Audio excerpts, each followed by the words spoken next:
Bismillahirrahmanirrahim. Assalamualaikum warahmatullahi wabarakatuh. Alhamdulillahi rabbil alamin. Alhamdulillahilladzi shayyara ad-din maratiba wa darajat wa ja'ala lil ilmi bihi usulan wa muhimmat. Wa ashhadu an la ilaha illallah wahdahu la syarika lahu ma'budan haqqan. وأشهد أن محمدا عبده ورسوله صدقا اللهم صل على محمد وعلى آل محمد كما صليت على إبراهيم وعلى آل إبراهيم إنك حميد مجيد اللهم بارك على محمد وعلى آل محمد كما باركت على إبراهيم وعلى آل إبراهيم إنك حميد مجيد أما بعد أيها الإخوة الكرام فيا أيها الإخوة الكرام rahimani wa rahimakumullah. Insyaallah kita akan membacakan kitab Thalathatul Usul wa Adillatuha. Thalathatul Usul wa Adillatuha yang ditulis oleh Imam ad-Da'wati Salafiyah fi Jaziratil Arab Muhammad bin Abdullah ibni Sulaiman at-Tamimi. Muhammad bin Abdullah Muhammad bin Abdul Wahhab ibni Sulaiman at-Tamimi rahimahullahu ta'ala. Wafat pada tahun 1206 Hijriyah rahimahullahu ta'ala. Dan sebelum kita membahas kitabnya, ada beberapa muqaddimah. Yang pertama adalah berkaitan dengan biografi penulis. Yang pertama namanya adalah Muhammad ibnu Abdul Wahhab ibni Sulaiman ibni Ali ibni Muhammad ibni Ahmad ibni Rashid An-Najdi At-Tamimi. Muhammad bin Abdul Wahhab ibni Sulaiman ibni Ali ibni Muhammad ibni Ahmad ibni Rashid An-Najdi At-Tamimi rahimahullahu ta'ala. Beliau lahir di Uyainah pada tahun 1115, di mana beliau hidup di rumah ilmu, di mana bapaknya adalah seorang ulama negeri tersebut. Begitu pula kakeknya adalah seorang ulama dan seorang mufti di zamannya. Muhammad bin Abdul Wahhab ibni Sulaiman. Abdul Wahhab ulama, kemudian Sulaiman juga ulama. Kemudian juga pamannya Ibrahim bin Sulaiman juga merupakan ulama yang mulia. Adapun wafatnya, beliau wafat pada tahun 1206 di Dir'iyah, dan beliau dikebumikan di sana. Kemudian mukadimah yang kedua yaitu berkaitan dengan penjelasan singkat berkaitan dengan kitab Thalathatul Usul wa Adillatuha. Yang pertama, nama asli kitab ini adalah Thalathatul Usuli wa Adillatuha. Thalathatul Usuli wa Adillatuha. Kemudian adapun isi kitab ini adalah berkaitan dengan 5 hal. Yang pertama 2 muqaddimah, kemudian perkenalan terkait agama Islam, kemudian pengenalan terkait Allah Subhanahu wa taala, dan pengenalan terkait Rasulullah sallallahu alaihi wasallam. Dan adapun metode beliau dalam kitab ini yaitu kitab ini terdapat 2 muqaddimah dan 3 pasal. Satu pasal berkaitan dengan ma'rifatullah, satu pasal berkaitan dengan ma'rifatu dinil Islam, satu pasal berkaitan dengan ma'rifatu Rasulullah sallallahu alaihi wasallam, dan beliau banyak menyebutkan penukilan dari dalil-dalil Al-Qur'an ataupun sunnah dan penjelasan para ulama rahimahumullahu taala. Dan hari ini insyaallah kita akan membahas tentang al-muqaddimatul ula, muqaddimah yang pertama dari kitab Thalathatul Usul wa Adillatuha. Muqaddimah yang pertama ini ya berkaitan dengan 4 hal yang wajib diketahui oleh setiap orang. Beliau mengatakan, Bismillahirrahmanirrahim. I'lam rahimakallah. Ketahuilah olehmu, semoga Allah Subhanahu wa taala merahmatimu. I'lam rahimakallahu. Ketahuilah olehmu, semoga Allah Subhanahu wa taala merahmatimu. Annahu yajibu alaina ta'allumu arba'i masail. Bahwasanya diwajibkan atas kita untuk mempelajari 4 permasalahan. Diwajibkan atas kita untuk mempelajari 4 permasalahan. Yang pertama adalah al-ula al-ilmu. Permasalahan yang pertama yaitu al-ilmu. Dan yang dimaksud dengan ilmu ya adalah ma'rifatu khitab asy-syar'i. Ma'rifatu khitabi asy-syar'i, yaitu mengetahui khitab syar'i ya. Mengetahui khitab syar'i.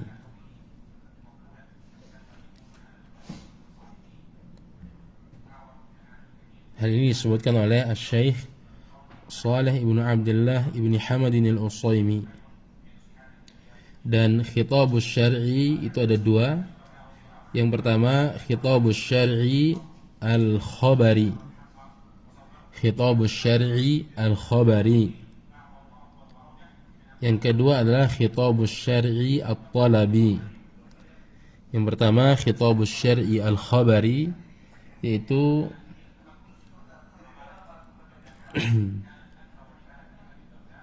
syariat yang sifatnya khabar. Kemudian yang kedua khitabus syar'i at-talabi. Khitab syar'i, syariat yang sifatnya perintah dan larangan, dan meyakini kehalalan sesuatu yang halal dan meyakini keharaman sesuatu yang haram. Jadi yang dimaksud dengan ilmu adalah secara umum ma'rifatu khitab syar'i, mengetahui khitab syar'i ya, memahami agama Islam. Itulah yang dimaksud dengan al-ilmu. Hal ini dikatakan oleh Al-Imam Ibnul Qayyim rahimahullahu ta'ala. Beliau mengatakan, al-ilmu qala Allahu qala rasuluhu qala as-sahabatu hum ulul irfani. Al-ilmu qala Allahu qala rasuluhu qala as-sahabatu hum ulul irfani.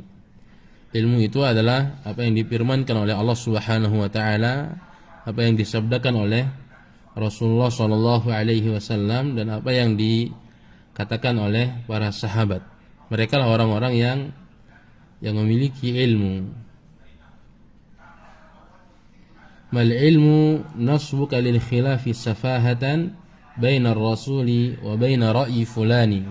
Ilmu itu bukanlah apa yang kau pertentangkan ya karena kebodohanmu antara sabda Rasul dengan ra'yu fulan. Ini disebutkan oleh Al-Imam Ibnul Qayyim rahimahullahu taala dalam kitab Al-Kafiyatus Syafiyah. Al-Kafiyatu Asy-Syafiyah, itu yang masyhur dengan Nuniyah Ibnul Qayyim rahimahullahu taala. Dan semua ilmu yang dipuji dalam Al-Qur'an ataupun dalam hadis Rasul sallallahu alaihi wasallam, maka yang dimaksud adalah ilmu syar'i, ya.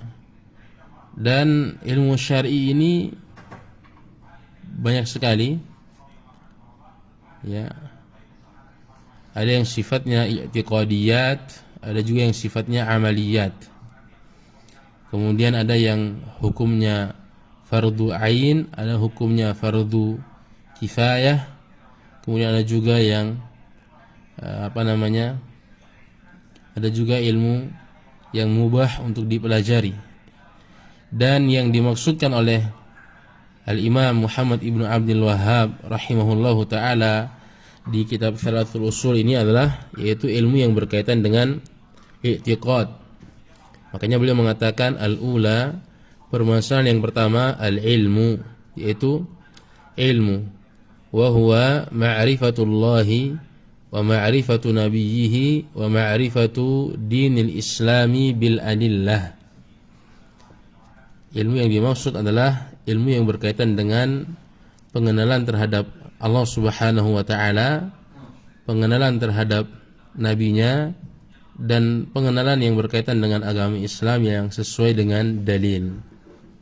Jadi ilmu yang wajib dipelajari yang beliau sebutkan di sini adalah yang pertama ma'rifatullah, ilmu yang berkaitan dengan pengenalan terhadap Allah Subhanahu wa taala. Kemudian yang kedua wa ma'rifatu nabiyhi, pengenalan terhadap nabinya. Dan yang ketiga wa ma'rifatu dinil islami bil adillah. Yang ketiga, pengenalan terhadap agama Islam yang sesuai dengan dalil.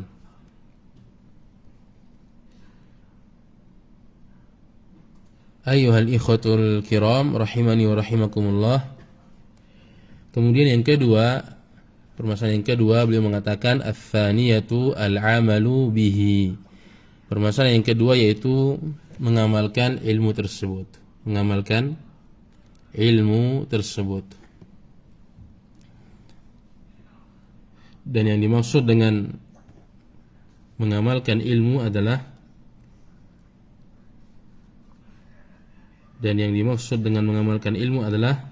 zuhuru surati khitabis syar'i 'alal 'abdi. Zuhuru surati khitabis syar'i 'alal 'abdi, yaitu nampaknya ya khitab syar'i dalam diri seorang hamba. Sebagaimana yang kita sebutkan bahwasanya khitab syar'i itu ada dua. Yang pertama khitabus syar'i al-khabari, yang kedua khitabus syar'i at-talabi. Maka cara mengamalkan khitabus syar'i al-khabari ini adalah dengan membenarkan apa yang disebutkan dalam syariat dan menafikan apa yang dinafikan dalam syariat. Kemudian khitabus syar'i at-talabi, ya, ini cara mengamalkannya adalah dengan ya merealisasikan perintah, menjauhi larangan, meyakini yang halal dan meyakini kehalalan sesuatu yang halal dan keharaman sesuatu yang haram. Contohnya adalah firman Allah Subhanahu wa taala, wa anna as-sa'ata atiyatun la raiba fiha. Sesungguhnya hari kiamat itu pasti akan datang, tidak ada keraguan padanya. Maka cara mengamalkan ayat ini adalah yaitu dengan menetapkan bahwasanya hari kiamat itu pasti terjadi. Kemudian firman Allah Subhanahu wa taala umpama dalam surat Fussilat ayat 46, Allah berfirman, "Wa ma rabbuka bidzallamin lil 'abid."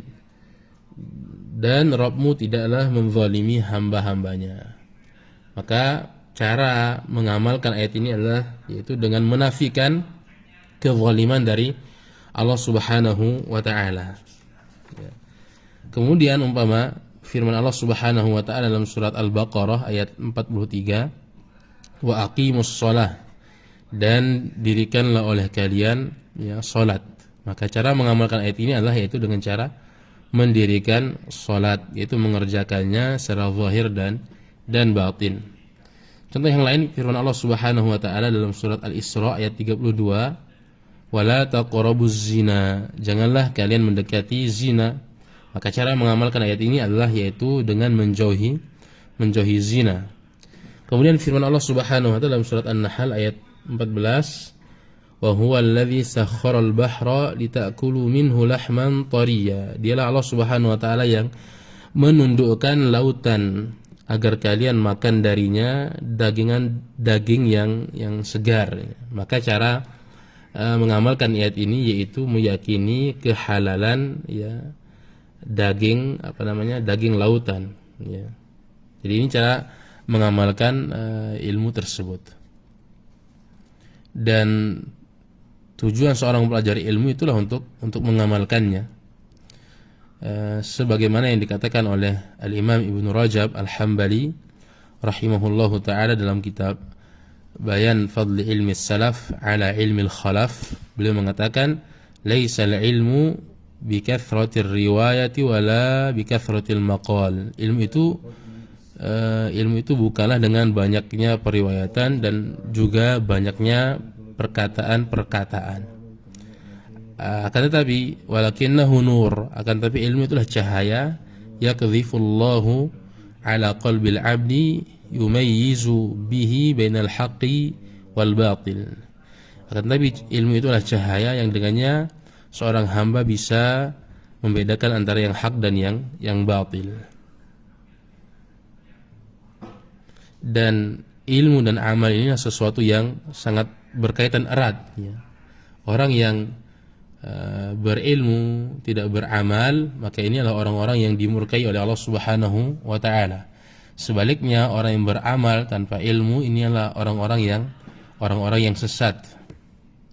Dan adapun orang yang menggabungkan antara ilmu dan amal, maka dialah orang-orang yang diberikan kenikmatan oleh Allah Subhanahu wa taala. Orang yang berilmu namun ia tidak mengamalkan ilmu yang ia miliki, maka ia dimurkai oleh Allah Subhanahu wa taala. Dan banyak sekali celak-celaan kepada orang-orang yang memiliki ilmu namun tidak mengamalkan ilmu tersebut.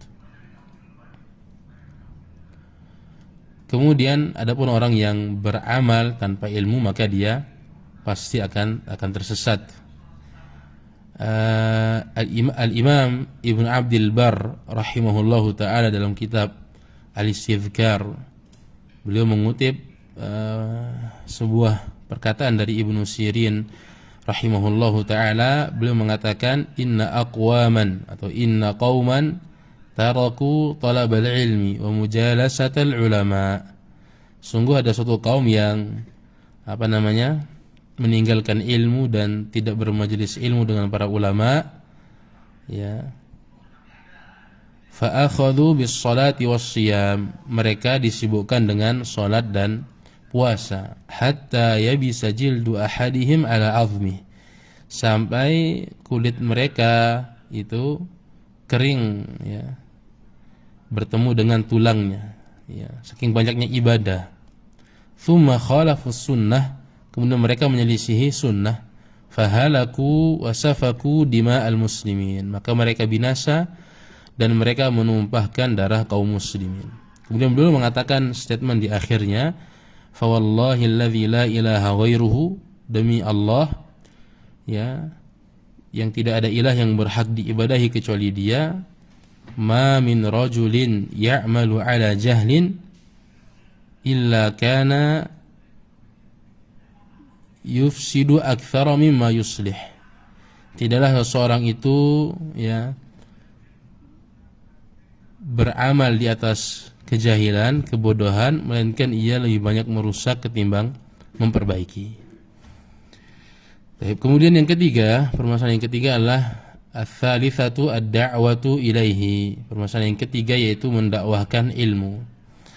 Ada faedah yang sangat indah dari Asy-Syaikh Shalih bin Fauzan Al-Fauzan hafizahullahu taala dalam syarah Thalatsatul Usul.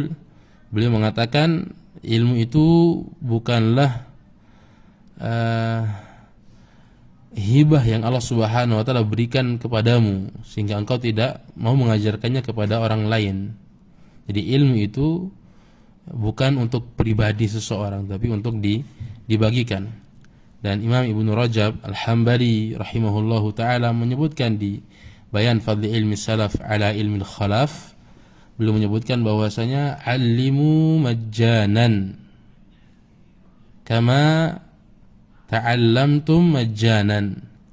Ajarilah orang secara gratis sebagaimana kalian juga belajar ilmu itu dengan gratis, ya.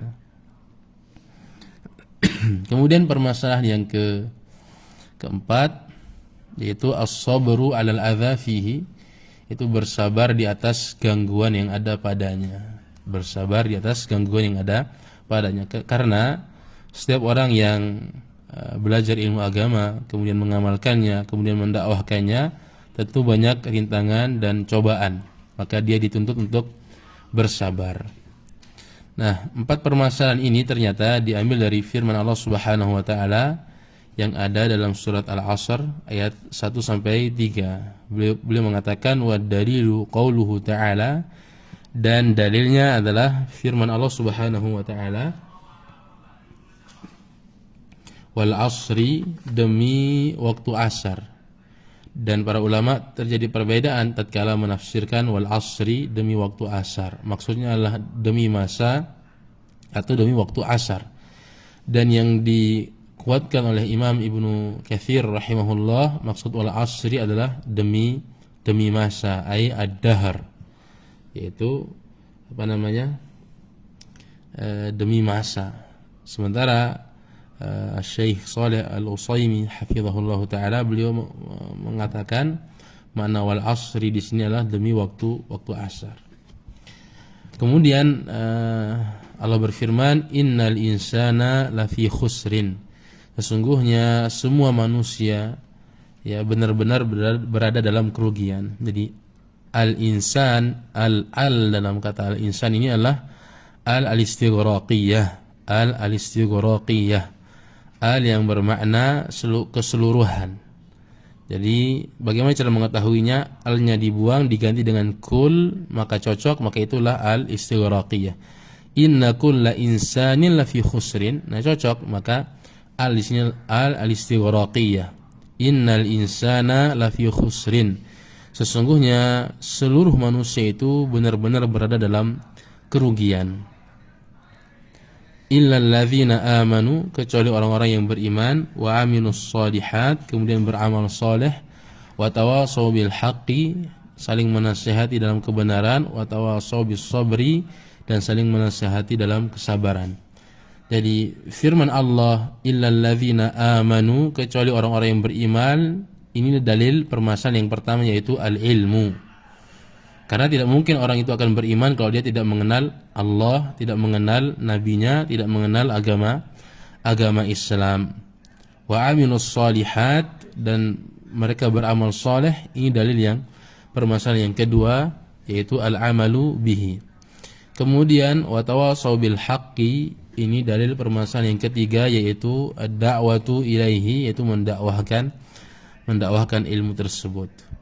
Ini dalil permasalahan yang ketiga. Wa tawassaw bis sabri, dan saling menasihati dalam kesabaran, ini dalil permasalahan yang keempat. Al-Imam Abdurrahman bin Qasim An-Najdi Al-Asimi rahimahullahu ta'ala, beliau mengatakan dalam Hasyiah Thalath al-Usul, beliau mengatakan wa fi hadhihi suratil karimah at-tanbihu ala anna jinsal insani fi khasarin. Dalam ayat ini terdapat peringatan bahwasanya seluruh jenis manusia itu benar-benar berada dalam kerugian, illa man istathna Allahu, kecuali orang-orang yang Allah Subhanahu wa taala kecualikan. Wa huwa, yaitu yang pertama, man kammala quwwatahu al-ilmiyah bil imani billah. Yang pertama yaitu orang-orang yang menyempurnakan kekuatan ilmiahnya itu dengan beriman kepada Allah Subhanahu wa taala. Kemudian yang kedua, wa man kammala quwwatahu al-amaliyah bit ta'at. Yang kedua, orang yang menyempurnakan kekuatan amaliyahnya dengan ketaatan. Kemudian beliau mengatakan setelah menyebutkan permasalahan yang satu dan permasalahan yang kedua, beliau mengatakan fahadza kamalun fi nafsihi. Ini merupakan kesempurnaan pada dirinya. Jadi ilmu dan amal ini menyempurnakan seorang hamba. Kemudian yang ketiga, wa man kammala ghairahu biwasiyatihi lahu bidzalik. Yang ketiga, orang yang menyempurnakan selainnya dengan berwasiat kepadanya dengan kebenaran. Kemudian yang keempat, wa bimilaki dzalika wa huwa sabr. Dan keempat yaitu orang yang menyempurnakan orang lain dengan kesabaran, dan dengan kesabaran tersebut dia bisa melakukan semua hal di atas, yaitu dengan ilmu, dengan amal dan dakwah itu hanya akan didapatkan dengan kesabaran di atas setiap gangguan yang ada. Kemudian setelah menyebutkan permasalahan yang ketiga dan yang keempat, beliau mengatakan fahadza ikmalun li ghairihi. Permasalahan yang ketiga dan yang keempat ini yaitu bentuk penyempurnaan atau menyempurnakan orang lain. Beliau mengatakan wa hadza ghayatul kamal. Dan ini merupakan puncak dari kesempurnaan. Wa ma'na dzalika fil Qur'anil Karim katsir. Dan yang semakna dengan ini banyak sekali dalam Al-Qur'an. Ini disebutkan oleh Asy-Syaikhul 'Allamah Abdurrahman bin Qasim Al-Asimi An-Najdi rahimahullahu ta'ala dalam Hasyiah Thalathatil Usul di halaman yang ke-13. Kemudian beliau menukilkan perkataan dari Al-Imam Asy-Syafi'i rahimahullahu ta'ala. Beliau mengatakan hadhihi suratu law ma anzalallahu hujjatan ala khalqihi illa hiya lakafatuhum. Al-Imam Asy-Syafi'i rahimahullahu ta'ala beliau mengatakan surat ini yaitu surat Al-'Asr, sekiranya Allah Subhanahu wa ta'ala tidak menurunkan hujjah atas makhluknya kecuali surat ini, niscaya surat ini sudah mencukupi mereka. Maksudnya adalah sudah mencukupi mereka dalam hal menegakkan hujjah kepada mereka. Bukan berarti sekiranya Allah Subhanahu wa taala tidak menurunkan kepada hambanya kecuali surat Al-'Asr ini telah sempurna semuanya, telah sempurna semua penjelasan, ini tidak. Yang maksud lakafathum ay fi qiyamil hujjah, yaitu niscaya ayat ini telah mencukupi mereka dalam masalah tegaknya hujjah. Kenapa? Karena ayat ini telah 4 hal ini maka seorang hamba berada dalam kebinasaan dan kerugian. Kemudian beliau menyebutkan perkataan Al-Imam Al-Bukhari, wa qala Al-Bukhari rahimahullahu, Al-Imam Al-Bukhari berkata, babun al-ilmu qabla al-qawli wal amal.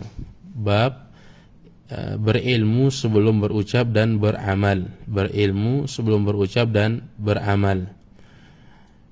Wa dalilu qawluhu ta'ala, dan dalilnya firman Allah Subhanahu wa ta'ala, fa'lam annahu la ilaha illallahu wastaghfir li dzambik.